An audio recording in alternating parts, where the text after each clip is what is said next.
pikërisht me varfërinë dhe me të ardhurat, sepse pikërisht këtu tek raporti me varfërinë qëndron edhe arsyeja pse ne jemi sot në mandat në 4.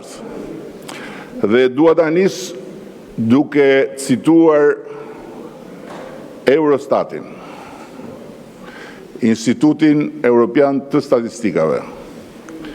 Shqipëria ka një nivel më të ulët rreziku për varfëri sesa Serbia, sesa Malizi, sesa Bullgaria dhe sesa Turqia.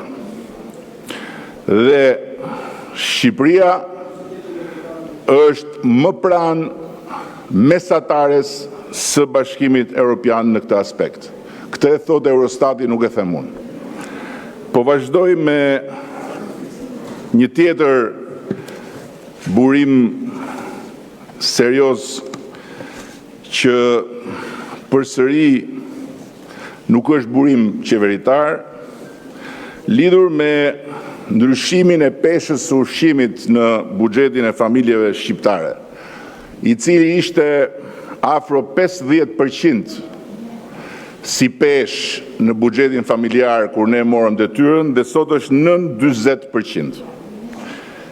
Ndërkohë që sipas Bankës së Shqipërisë, jo sipas qeverisë së Shqipërisë, të ardhurat e disponueshme reale të familjeve shqiptare janë rritur mesatarisht 4 deri në 5% në vit në periudhën 2021-2024.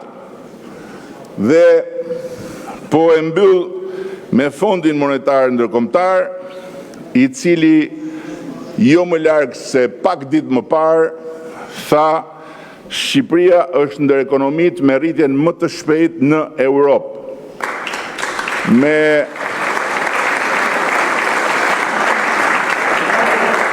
politika fiskale dhe monetare të kujdesshme. Këto janë burime të pa dyshimta për pavarësinë e plotë tyre nga qeveria e Shqipërisë dhe nga shumica parlamentare në Shqipëri. Ndërkohë që dëgjova këtu se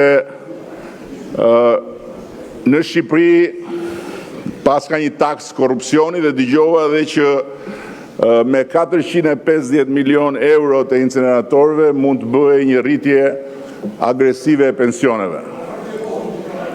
Problemi është që ky 450 milion euroshi është thjesht aritmetika e ati që mua më mungon shumë, por që e kujtoj përmes jush, 7-7-42.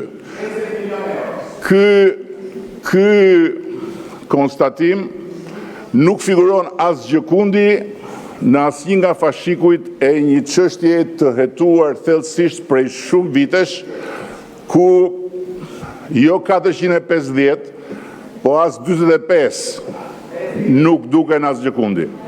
Që do të thotë që gënjeshtrat tuaja të vetëdijshme apo të pavetëdijshme janë me 10 herë mbi realitetin.